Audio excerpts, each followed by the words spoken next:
পঞ্চম প্রেগনেন্সিতে 4 মাস শেষ হয়ে 5 মাসে পড়লো। আলহামদুলিল্লাহ। সময় যে কীভাবে পার হয়ে যায় টেরই পাওয়া যায় না। এই সময় অনেকে বাচ্চা নড়াচড়া টের পায়, কিন্তু আমি কোনো নড়াচড়া টের পাইনি। আল্লাহ জানে আমার বাচ্চাদের পড়াশোনা করানো হবে কি না বা ওদের স্কুলে যাওয়া হবে কি না, জানি না। কোনো খাবারে যদি ক্রেভিংস আসে তাহলে সেই খাবারটা বানাতে কষ্ট হলেও বেশি খারাপ লাগে না। তোমার সাথে কথা বলতে আমার কাছে অনেক ভালো লাগে। বিশ্বাস করো, তোমরা আমাকে যতটুকু না ফিল করো আমি তোমাদেরকে আরও বেশি ফিল করি। এখন বলি সায়রার কথা। সায়রা পরীক্ষা কেমন করেছে? খাতাটা দেখার পর আমি পুরো হতভম্ব হয়ে গেলাম। মানে আমি যে কি দেখলাম, আমার আসলে নিজের চোখকে বিশ্বাস হচ্ছিল না। মানে লজ্জায় মনে করছে আমার মাথা পরে হেট হয়ে গিয়েছিল। জোর করে কোনো কিছু চাপানো যায় না। কম খাবো তাও ভালো, বাট সবসময় সেটা করে নেওয়াই ভালো। জমিয়ে রেখে খাওয়া আসলে আমার পছন্দ না। মানে এই অবস্থা থেকে স্বাভাবিক হতেও সময় লাগে। মানে আমার দম মনে হয় আটকে যায়, আমার জানটা যায় আর আসে, জানো না আমার কতটা কষ্ট হয়।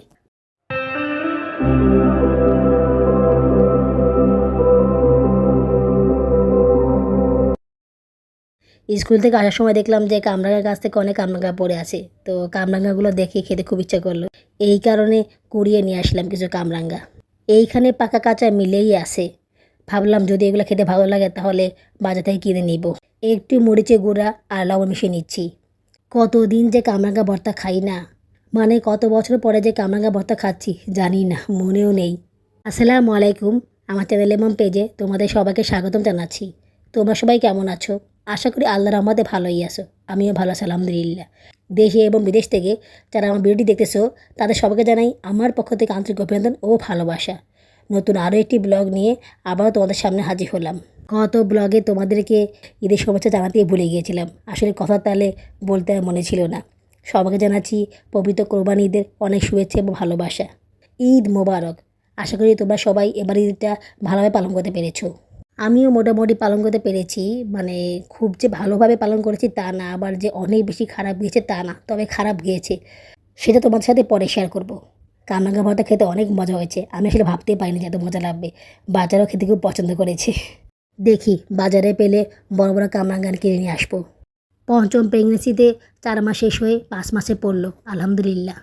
সময় যে কীভাবে পার হয়ে যায় টেরই পাওয়া যায় না। এই তো সেদিন কনসিভ করলাম, কিন্তু তার মাঝখান দিয়ে কেটে গেল 4টা মাস। সামনে ডাক্তার দেখাতে হবে।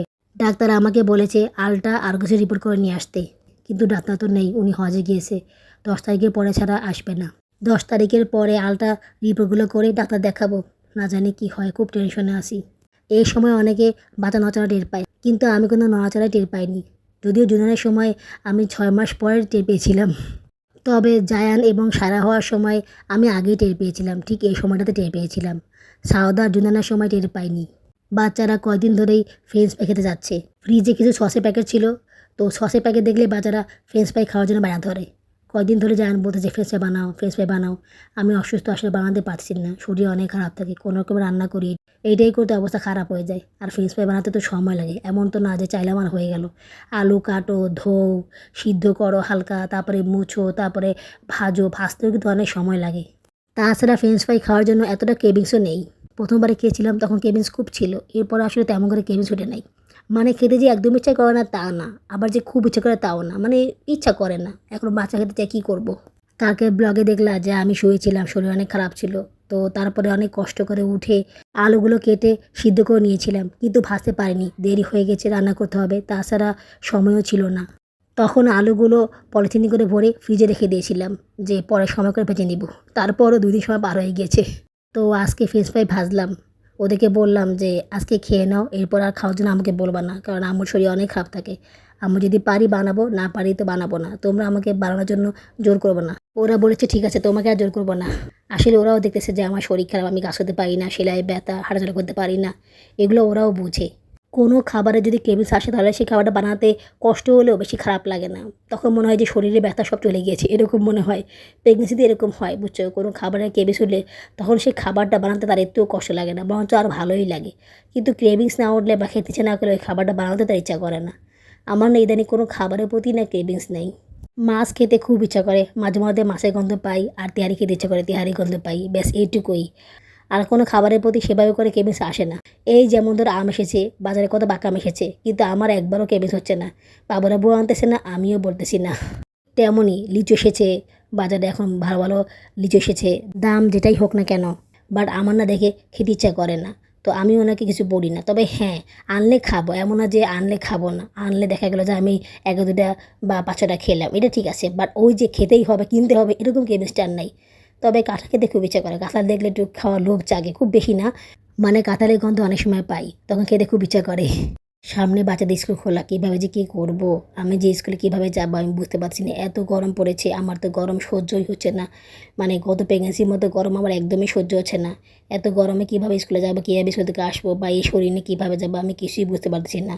আল্লাহ জানে আমার বাচ্চাদের পড়াশোনা করানো হবে কি না, বা ওদের স্কুলে যাওয়া হবে কি না, জানি না। তবে আমি চেষ্টা করব, বাট শরীর উপরে দিয়ে তো আর কিছু করা যায় না। যদি শরীর সায় না দেয় তাহলে কী করবো বলো। এখন কিন্তু শরীর অনেক খারাপ, আমার হাঁটতে অনেক কষ্ট হয়, আমি বেশিক্ষণ হাঁটতে পারি না। তারপরে আবার বেশিক্ষণ বসতেও পারি না, বেশিক্ষণ বসে উঠতে গেলে কোমর ব্যথা করে, মানে একটু কষ্ট হচ্ছে আর কি। তোমার সাথে কথা বলতে আমার কাছে অনেক ভালো লাগে। বিশ্বাস করো, তোমরা আমাকে যতটুকু না ফিল করো, আমি তোমাদেরকে আরও বেশি ফিল করি। সবসময় ইউটিউব স্টুডিওতে যেয়ে দেখি কে কোন কমেন্টস করেছে, ওদের কমেন্টসগুলো পড়ি এবং রিপ্লাই করি। আমার কাছে অনেক ভালো লাগে, কিন্তু কী করবো বলো, শরীরের উপর দিয়ে তো কিছু করতে পারি না। শরীর খারাপ থাকলে কী করা আছে।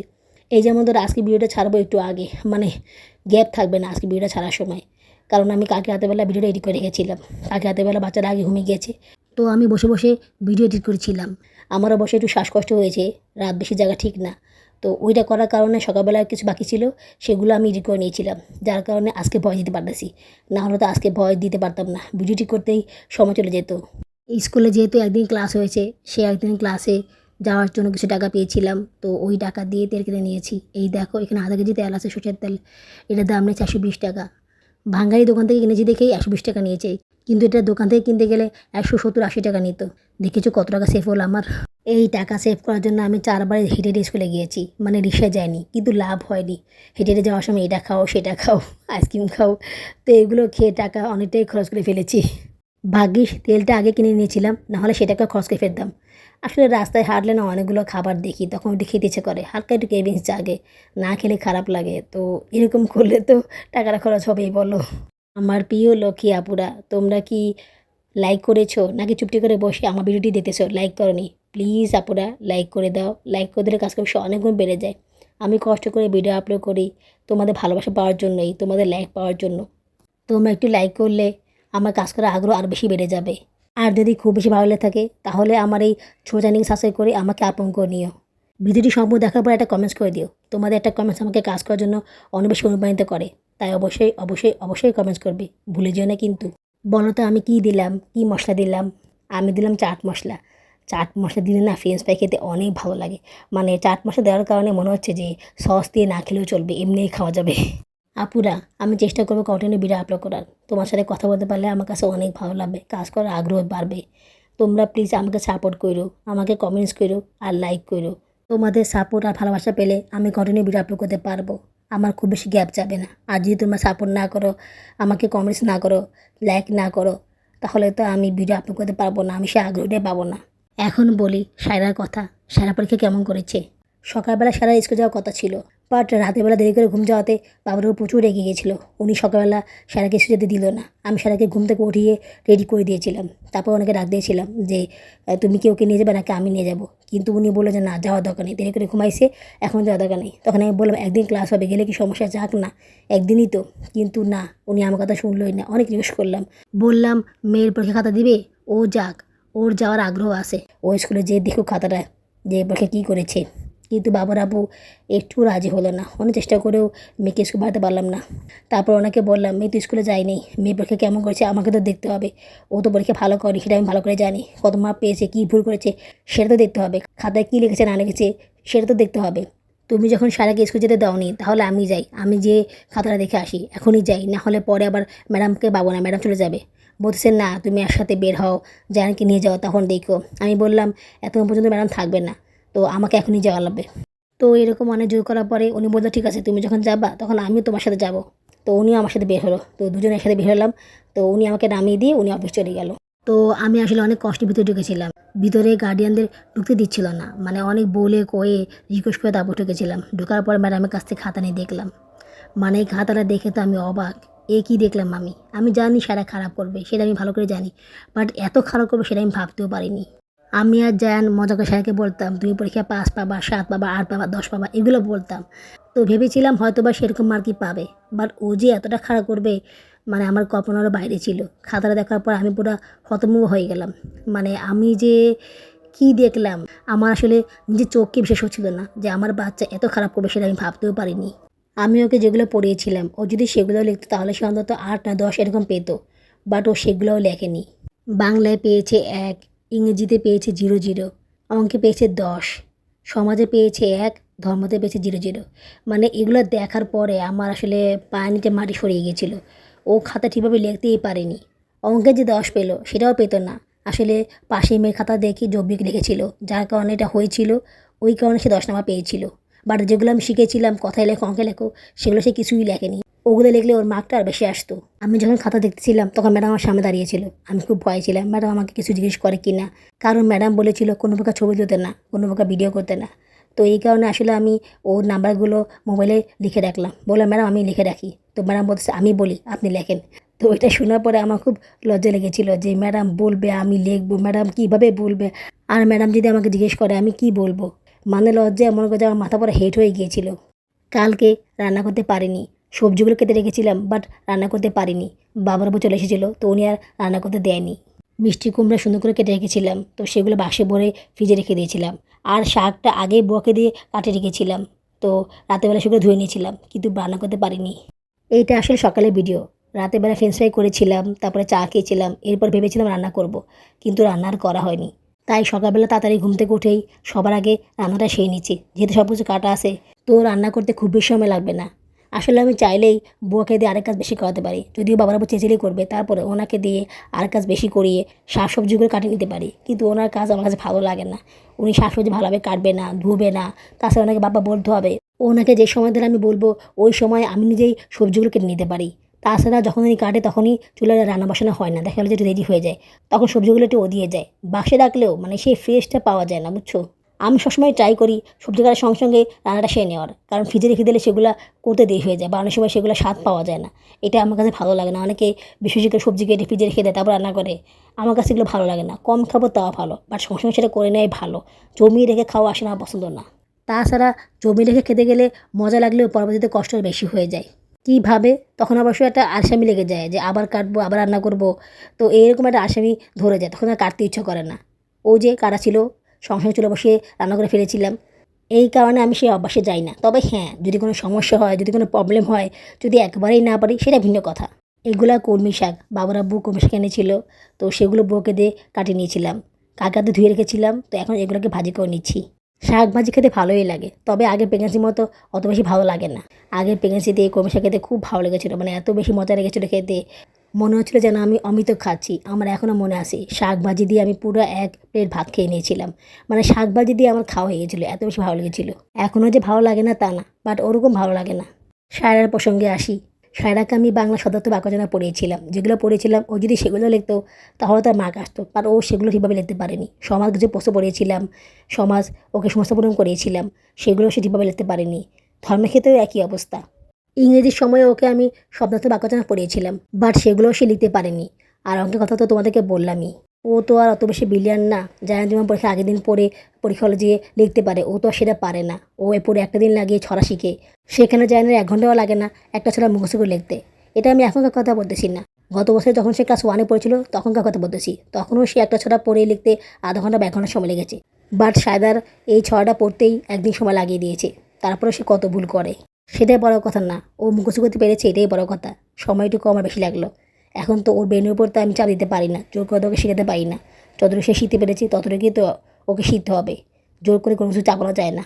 আসলে আমারই ভুল হয়েছে, পুরো রমজান মাসটা আমি ওদের কাউকেই পড়াইনি, পড়াতে পারিনি। আসলে ওর সময় আমি কনসিভ করেছিলাম, তখন প্রথম অবস্থা ছিল, তো অনেক বেশি কষ্টে ছিলাম। তাছাড়া মানসিক ট্রমার মধ্যেও ছিলাম, বাবার উপর চিল্লাচিল্লি ঝামেলা এগুলো তো ছিলই, যার কারণে আমি ওকে পড়াতে পারিনি। তাছাড়া কনসিভ করার আগেও তো সমস্যা ছিলাম, তখনও অনেক বেশি প্রবলেম ছিল, রোজা রাখাতে অনেক বেশি কষ্ট হয়ে যাচ্ছিলো। তারপরও আমি আমার দোষটাই দিব। আমি যদি অল্প সময় ধরে পড়াতাম বা আমি যদি একটুও পড়াতাম তাহলে আমার মেয়েটা হয়তো বা পরীক্ষা ভালো করতো, কিন্তু আমি সেই কাজটাও করিনি, যার কারণে আমার মেয়ে এত বেশি খারাপ করেছে। আমি ভেবেছিলাম 5-6 মার্ক বা 7-8 মার্ক পাবে, ও যে 0-0 পাবে সেটা আমি ভাবতেও পারিনি। বাবুর আব্বু অবশ্য এতটুকু রাগ করেনি, উনি আর বলতেছে মেয়েকে কিছু বলো না, ও আসলে বুঝতে পারেনি, দেখেছো বাচ্চারা খারাপ করলে উনি তো এমন কিছু বলেন না। কিন্তু যদি আমার দোষ হতো বা আমি যদি কোনো কিছু করতাম তাহলে আমাকে কত বকাবকি, কত কথা শুনতে হতো। বাচ্চাদের বেলায় সব কিছুই মাফ, বুঝছো? আমি বলতেছি মারার দরকার নেই, জাস্ট একটু ধমকানো উচিত বা একটু ভয় দেখানো উচিত। সেটা করলে তো বাচ্চারা আরও বেশি একটু ভয় পায়, পড়াশোনায় আরও বেশি মনোযোগী হয়। বাট উনি সেগুলো কোনো কিছুই বলেননি। আমি অবশ্য অনেক বকেছি, অনেক কথা বলেছি, মারিনি অবশ্য। আমি জানি সে ছোটো মানুষ, সে পারেনি, তাছাড়া এটা ওর প্রথম পরীক্ষা। তাছাড়া এতটা চাপ দেওয়া তো উচিত না, ওকে তো একটু স্পেস দেওয়া উচিত। তারপরও ওকে আমি অনেক বকেছি, অনেক ভয় দেখিয়েছি, বলেছি এবারে তো খারাপ করেছো, কিন্তু এর পরের পরীক্ষা যদি খারাপ করো না তাহলে তোমাকে স্কুল থেকে ডাইরেক্ট বের করে দিবি, স্কুলে রাখবে না। তুমি যদি এর পরের পরীক্ষা খারাপ করো তাহলে তোমাকে স্কুলে পড়ানো হবে না। তো এরকম একটা ভয় ওর ভিতরে ঢুকিয়ে দিয়েছি, ও যদি একটু মনোযোগী হয়ে পড়াশোনা করে। তো এবারে যে বন্ধ পেলাম 1 মাস, এই 1 মাস সময় আমি ওদেরকে পড়িয়েছি, জায়ানকে পড়িয়েছি, সায়রাকে পড়িয়েছি। জায়ানের সমাজ ধর্ম শেষ করিয়েছি, বাংলা শেষ করেছি, ইংরেজি পড়িয়েছি, অঙ্কটা ধরা হয়নি। আর সায়রার বাংলা পড়িয়েছি, ইংলিশ পড়ানো হয় নাই, অঙ্ক কিছু পড়িয়েছি। মানে ও তো সব পড়া একসাথে পড়তে পারে না, একটু সময় লাগে। তো যতটুকু পারি ওর পড়া কাভার করার চেষ্টা করেছি। এইদিকে একদিন ক্লাস হলো, সেই ক্লাসে কোনো কিছু লেখাই নি, তবে গ্রুপে পড়াগুলো দিয়ে দিয়েছে, বিভিন্ন গ্রুপে অনেক ধরনের পড়া দিয়েছে। তো বাবুর আব্বুর কাছে আসলে বকুল শাখা ছিল আর আমার কাছে ছিল গোলাপ শাখা। ওদের শাখা 3টা, শাপলা, বকুল, গোলাপ। তো ওদের গোলাপ শাখা কিন্তু তেমন কোনো পড়া দেয় নেই, কিন্তু বকুল শাখায় অনেক পড়া দিয়েছে, শব্দার্থ অনেকগুলো দিয়েছে, বাক্যচনা দিয়েছে, তারপরে ইংরেজি শব্দার্থ দিয়েছে, বাক্যচনা দিয়েছে। তো সেগুলো জায়ানকে দিয়ে খাতায় লিখে নিয়েছি, ওকে পড়াতে হবে। তো এখনও পড়ানো শুরু করিনি, আজকে শব্দার্থ কিছু পড়িয়েছি, তো ভালোভাবে পড়াতে পারিনি, শরীরটা খারাপ ছিল। তো কালকে থেকে পড়ানো শুরু করবো ইনশাল্লাহ। আপুরা তোমরা আমার মেয়ের জন্য দোয়া করো, ও যাতে ভালোভাবে সব কিছু শিখতে পারে, ও যাতে ব্রেনে সবগুলো পড়া রাখতে পারে। আমি চাই না ওর 1 বছর গ্যাপ দিতে, যদি পারি তাহলে এবছরে সব পড়া ক্লিয়ার করে দিতে চাই। জানি না কতটুকু পারবো, সেই চেষ্টা তো করতে পারি আমি, বাকিটা উপর আল্লাহর হাতে। 2 দিন পরে ঈদ, কিন্তু ঈদ উপলক্ষে কোনো বসতিই করিনি। কি করব, নিজের শরীর চলে না, আবার ঈদে বসতি। কোনো রকমে খেয়ে পরে বেঁচে আসি। বাচ্চাদেরকে সামলিয়ে রান্নাবান্না করে ঘরে কাজকর্ম সেরে চ্যানেলে কাজ করে যতটুকু পারি আর কি। আর কোনো কিছু করার এনার্জি থাকে না, চ্যানেলের কাজও তো করতে পারি না, সারাক্ষণ শুধু মাথা ঘুরায়। মানে একটু খাবার খেলে মাথা ঘুরায়, শুয়ে থাকি, শোয়া থেকে উঠতে অনেক কষ্ট হয়ে যায়। ও স্যালাইন খাই, খাওয়া পর একটু ভালো লাগে, তারপরও কাজ শুরু করতে সময় লেগে যায়। তারপরে ইচ্ছা আছে যে ঈদের আগের দিন অ্যাটলিস্ট গরু মাংসটা রান্না করে রাখবো, জানি না কতটুকু পারবো, তবে সেই ইচ্ছাটা আছে। ঈদের দিন আসলে সব কিছু করা কষ্টকর হয়ে যায়, সকালে সেমাই বানানো, তারপরে রান্নাবান্না করা, এগুলো করতেও সময় লেগে যায়। তাই আগের দিন কিছু কাজ করে রাখলে পরের দিন আর সমস্যা হয় না। খুব ক্ষুধা লেগেছে, এই কারণে কিছু নুডলস রান্না করে নিয়েছি খাওয়ার জন্য। মিষ্টি নুডলস আমি খাই, ম্যাগি নুডলস আমার কাছে ভালো লাগে না, তবে এই নুডলস খেলে ইদানিং পটি অনেক হয়, মানে পটি পাতলা হয়ে যায়, মানে পেটে অনেক মোচড়ায়, কামড়ায়। কিন্তু কী করে বলো, খাওয়ার তো আর কিছু নেই, খেতে তো হবেই, না খেলে যে আরও বেশি খারাপ লাগবে। এই যে এই খাবারটা খাবো, খাবারটা খাওয়ার পরে মাথা প্রচুর ঘোরাবে, প্রচুর খারাপ লাগবে, পটি হবে, তারপরে শুয়ে থাকবো, শোয়া থেকে উঠতেও কষ্ট হবে, ওঠার পরে কাজ করতে পাবো না, হাঁটতে পাবো না, মানে বসতেও কষ্ট হবে। মানে এই অবস্থা থেকে স্বাভাবিক হতেও সময় লাগে, তারপরে অন্য কাজ করতে পারি, না হলে পারি না, অনেক সময় পারি না, শরীর এত বেশি খারাপ লাগে যে অন্য কোনো কাজ করতে পারি না। সকালবেলা রান্না করে রাখলে সেই সমস্যাটা আর হয় না, কিন্তু অনেক সময় সকালবেলা রান্না করতে পারি না, সকালবেলা ঘুমতে করতে পারি না, বাচ্চাদেরকে নিয়ে ঘুম পাড়াতে অনেক রাত হয়ে যায়, তো সকালবেলা উঠতে পারি না। সকালবেলা অনেক সময় সবজিও থাকে না, তাছাড়া থালা বাসন আদৌ থাকে, সেগুলো না ধুয়ে কোনো কাজও করা যায় না, সেগুলো ধুতে ধুতে সময় লেগে যায়। তারপর বাচ্চাদের উঠে যায়, ওদেরকে নাস্তা দেওয়া লাগে, তো ওদের নাস্তা না দিয়ে তো আর রান্নাটা করতে পারি না। তো এই কারণে অনেক সময় সকালবেলা রান্নাটা করা হয় না। আর আমি যদি নাস্তা খাই তাহলে তো মাশাল্লাহ, আর কোনো কিছু করতে পারি না। শরীরটা ছেড়ে দেয় আমার, অনেক বেশি খারাপ লাগে, অনেক বেশি দুর্বল লাগে। তবে ভাত খেলে এই সমস্যাটা বেশি হয়, এই কারণে আমি ট্রাই করি সকালবেলা ভাত না খাওয়ার, ভাত ছাড়া অন্য কিছু খাওয়ার চেষ্টা করি, কারণ ভাত খেলে অবস্থা আরও বেশি খারাপ হয়ে যায়, আরও বেশি মাথা ঘোরায়। কিন্তু যখন ভাত খাওয়ার কেমিস উঠে তখন আবার না খেয়ে থাকতে পারি না, আর খেলেই অবস্থা খারাপ হয়ে যায়। কম খাই আর বেশি খাই অবস্থা খারাপ হবেই। ইদানিং আবার সেলাই ব্যথাটা কমেছে, মানে সেলাই জায়গায় ব্যথা করে না, তবে খুব বেশি চেঁচিলি করলে, খুব বেশি হাইপার গেলে তখন আমার ব্যথা করে। আবার দেখা গেলো যে নিচু হয়ে বেশি কাজ করলে তখন বেশি ব্যথা করে। বাচ্চাদের পটি সাফ করতে গেলে আমার অনেক কষ্ট হয়ে যায়, তো অনেক সময় আমি ওদের পটি সাফ করি না, জায়ান সারা পটি সাফ করে, ওদেরকে দিয়ে করাই, কারণ এই পটি সাফ করতে গেলে আমার অবস্থা অনেক খারাপ হয়ে যায়। একে তো বসতে গেলে পায়ে চাপ পড়ে, পা ব্যথা করে, তারপর আবার নিচু হয়ে পটি মুছতে গেলে অবস্থা আরও বেশি খারাপ হয়ে যায়, কোমর ব্যথা হয়ে যায়, মানে আমার দম মনে হয় আটকে যায়, আমার জানটা যায় আর আসে, জানো না আমার কতটা কষ্ট হয়। বাচ্চারা হেল্প করে বিধায় আমার কষ্টটা একটু কম হয়, বা আমি একটু কম চাপ নিতে পারি। কথা বলতে বলতে ব্লগটা শেষ হয়ে গেল, আজ এইটুকুই, আগামী ব্লগে দেখা হবে। আল্লাহ হাফিজ।